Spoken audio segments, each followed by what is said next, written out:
बिस्मिल्लाहिर्रहमानिर्रहीम अस्सलाम वालेकुम। उम्मीद करते हैं आप सब लोग खैरियत से होंगे। आज की इस वीडियो में हम डिस्कस करेंगे कि आप किस तरह सप्लायर के साथ जो है अपनी प्राइसिंग को जो है निगोशिएट कर सकते हो, उनके साथ डिस्कस कर सकते हो, उनको कम करा सकते हो, उसके बारे में हम बात कर सकते हैं।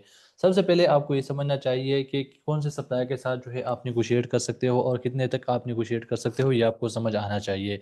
इस तरह नहीं है कि सेम रूल जो है, सेम चीज़ें जो है हर एक सप्लायर पर आप अप्लाई कर रहे हो तो फिर आपके लिए मसला बन जाएगा और फिर शायद आपको उस तरह रिजल्ट नहीं मिल जाएगा। तो इसी वजह से वीडियो को इन तक देखना ताकि आपको प्रॉपर्ली चीज़ें समझ आ जाए। ठीक है। सबसे पहले जब भी आप सप्लाई से बात करते हो तो आपको पता हो कि ये जो है डिस्ट्रीब्यूटर है, ये ब्रांड है या होलसेलर्स है या मैन्युफैक्चरर है या कोई एजेंट है, उनके साथ मैं बात कर रहा हूँ। फॉर एग्जांपल आप जो है होलसेल कर रहे हो तो आप डायरेक्टली फ्रॉम ब्रांड बात कर रहे हो तो ब्रांड जो है आपको अपनी प्राइस कम कर सकता है। ठीक है। अगर आप डिस्ट्रीब्यूटर को बोलते हो तो डिस्ट्रीब्यूटर भी कम कर सकता है, होलसेलर भी कम कर सकता है, कोई भी सप्लायर हो तो आपके लिए प्राइस कम कर सकता है, लेकिन एक लिमिट है। फॉर एग्जांपल आप डायरेक्टली फ्रॉम मैन्युफैक्चरर के साथ आप मैन्युफैक्चरर से सोर्सिंग कर रहे हो तो मैन्युफैक्चरर जो है वो अपनी प्राइस को $10 से $5 तक भी लेके आ सकता है, क्योंकि उनके पास जो है आज सबसे अच्छी प्राइस होती है। क्योंकि अगर वो अपनी कम से कम प्राइस भी आपको दे दे तो इतना उनके लिए मैटर नहीं करता। लेकिन अगर सेम तरीका जो है आप ब्रांड पर जो है डिस्ट्रीब्यूटर होलसेलर पे अप्लाई कर रहे हो तो वो नहीं करेगा काम, क्योंकि उनको एक फिक्स प्राइस मिली होती है और आगे ब्रांड ने भी अपना मार्जिन रखा होता है, तो वो आपके लिए फिर मुश्किल हो जाता है। इसी वजह से जब भी आप सप्लायर के साथ बात करते हो और उसने एक प्राइस दिया है, फॉर एग्जांपल हम एक एग्जांपल को इसको लेके चले जाते हैं कि फॉर एग्जांपल सप्लायर ने आपको प्राइस दिया है $10। ठीक है। अब डिपेंड करता है कौन सा सप्लायर के साथ आप बात कर रहे हो। ज़्यादातर जब आप होलसेल करते हो, आप ब्रांड के साथ काम करते हो तो ब्रांड या तो उनके अगर उसको हम टायर प्राइसेस कहते हैं, अगर टायर प्राइस उनके होंगे या उसको हम कोटेशन भी कह सकते हैं कि कोटेशन उनकी होगी कोई, सो वो आपको दे देगा कि ये हमारा है, अगर आप इतना ज़्यादा यूनिट्स लोगे तो फिर हम आपको ये प्राइस देंगे, अगर आप इतने यूनिट्स लोगे तो हम आपको ये प्राइस देंगे। डिपेंड करता है सप्लायर पर। तो अगर उन्होंने ऑलरेडी दिया है तो अच्छी बात है, अगर उसने नहीं दिया है तो फिर आप उनसे पूछ सकते हो कि फॉर एग्जांपल आप जो है, फॉर एग्जांपल ब्रांड ने बता दिया आपको कि हम हमारा एमओक्यू जो है वो 100 यूनिट्स है और हम आपको प्राइस दे रहे हैं $10। तो आप उनसे पूछ सकते हो कि अगर मैंने आपसे लिया है तकरीबन, अगर मैं आपसे 200 यूनिट ले रहा हूँ तो आप फिर मुझे क्या प्राइस दे दोगे। तो वो फिर आप 200 यूनिट की प्राइस ले लो। फिर आप, अगर उसने बताया कि नहीं हमारा प्राइस जो है अगर आप 1000 यूनिट भी ले लो तो फिर भी हमारा प्राइस जो है वो फिक्स रहेगा। तो जब वो आपको बोले बोले कि वो हमारा प्राइस जो है फिक्स है, फिर उनके साथ जो है आप कुछ भी नहीं कर सकते उनकी प्राइस के साथ।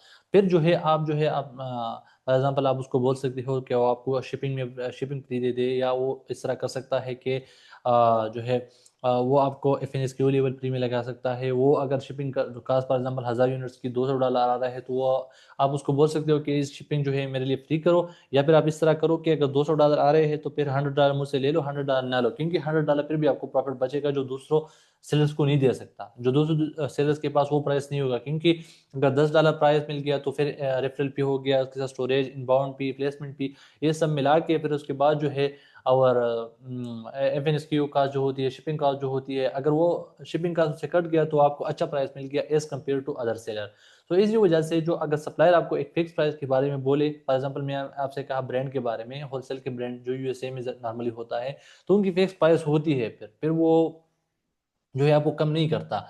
ज़्यादातर केस में जब आप डिस्ट्रीब्यूटर के पास, जो डिस्ट्रीब्यूटर आपको कम कर लेता है, मैन्युफैक्चरर भी कम कर लेता है। ज़्यादातर जब आप अलीबाबा पे सोर्सिंग करते हो, मेड इन चाइना पे सोर्सिंग 1688 पे कम कर लेते हो, जहाँ पर भी मतलब चाइनीज़ या प्राइवेट लेवल पे आप काम कर रहे हो, तो उसमें जब भी आप सोर्सिंग करते हो तो फॉर एग्जाम्पल आप 1000 यूनिट सोर्स करने जा रहे हो, तो फिर सप्लायर के पास जब आप जाते हो तो सप्लायर को उसको इस तरह ना बोलो कि मैं 1000 यूनिट्स आपसे लेने, इस तरह करो कि आप सप्लायर को बोलो कि I want to source this product, like for example आप वाटर बॉटल सोर्स करने जा रहे हो। ठीक है। तो वाटर बॉटल की जब आप उनके साथ बात करते हैं तो उसको बोलो मुझे इसके 100 यूनिट्स चाहिए, what will be the price, तो वो आपको प्राइस दे देगा। जब वो आपको प्राइस देगा, मतलब उसने बताया कि हमारे $5 प्राइस है, फिर उसको बोलो कि अगर मैं आपसे 200 यूनिट ले रहा हूँ फिर क्या प्राइस देंगे, फिर वो आपको प्राइस कम कर देगा, क्योंकि डेफिनेटली वो कर लेता है, वो मैन्युफैक्चरर होता है तो वो अपनी प्राइस को कम कर देता है। उसको बोलो कि अगर मैं आपसे 500 यूनिट ले लो फिर क्या दोगे, फिर 800 तक जाओ, फिर अपनी 1000 तक पहुंच जाओ, तो वो आपको अच्छे से अच्छे प्राइस दे देगा। ये एक बेस्ट तरीका है उनके साथ, वॉल्यूम बेस्ड ऑर्डर उनको हम कहते हैं, कि जब अपने ऑर्डर को आप बढ़ाते हो या कम करते हो तो हम उसको वॉल्यूम कहते हैं। ठीक है।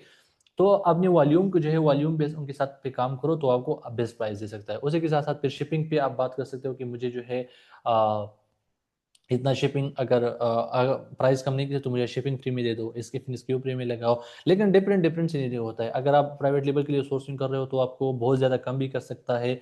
अगर आप जो है क्योंकि अलीबाबा पे ज़्यादा सप्लायर आपको कम कर रहे थे। लेकिन अगर आप ब्रांड के साथ काम करते हो तो ब्रांड वाले ज़्यादातर नॉर्मली नहीं करते। वो फिर आपने इस तरह करना होगा कि फिर उनके लिए वेट करना पड़ेगा, या जो है उनको बोलना होगा कि आप जो है मुझे इन फ्यूचर दे दोगे। करंटली जो है मैं आपसे ये प्राइस ले लूँगा, ठीक है, लेकिन इन फ्यूचर आपने मुझे ये प्राइस देना है, तो उस पे फिर बात हो सकती है। तो फिर आप इस तरह बोलो कि मैं आपके साथ लॉन्ग टर्म करने जा रहा हूँ, ठीक है, मुझे अभी तक आपने प्राइस दे दिया $10, लेकिन इन फ्यूचर में आपने मुझे $8 दे देना है, क्योंकि मैं आपको लॉन्ग टर्म के साथ जाना चाहता हूँ। तो आपने फिर मुझे प्राइस कम कर देना है, या फिर स्क्यू लेवल पे कम कर सकता है, या आपको जब सम टाइम जो है फ्लैश सेल आ जाता है, उनको हॉलिडे सेल होती है, तो वो अपनी प्राइस को कम कर लेता है। तो उस ज़्यादा हर सेलर के नहीं होता, उनके जो स्पेशल कस्टमर्स होते हैं उनके लिए होता है, स्पेशल क्लाइंट जो उनके लिए होते हैं। इसी वजह से आप जब सप्लायर के साथ आपका रिलेशन अच्छा होता है तो तभी वो आपको प्राइस देगा। ज़्यादातर केसेस में आप कोशिश करें कि पहले में ज़्यादातर डिस्काउंट की ना करें, कि आप उसको बोलो कि मुझे डिस्काउंट दे दे। अगर आप बार-बार डिस्काउंट का बोलोगे तो फिर वो आपको शायद ना भी दे। पहले में आप सप्लायर के साथ रिलेशन बिल्ड करो, जब वो आपको उनके साथ अच्छा रिलेशन हो जाए, फिर उसके बाद जो है ना आप डिस्काउंट की डिमांड करें। तो उम्मीद है आपको इस का समझ आया होगा कि किस तरह आपने आगे सप्लायर के साथ बात करना है। इसी के रिलेटेड जो भी क्वेश्चन हो आपका, आप कमेंट सेक्शन में भी पूछ सकते हो, और आप जो है डिस्क्रिप्शन में नंबर है, आप उनकी तरफ कॉन्टैक्ट कर सकते हो। जो भी आप अमेज़न के रिलेटेड कोई सर्विस चाहिए, या कोई इश्यू आपको आ रहा है स्पेसिफिकली अमेज़न के रिलेटेड, तो आप हमसे पूछ सकते हो, ठीक है? सो उम्मीद है इस वीडियो से आपने कुछ सीख लिया होगा। नेक्स्ट वीडियो तक अपना ख्याल रखें। Thank you. अल्लाह हाफ़िज़।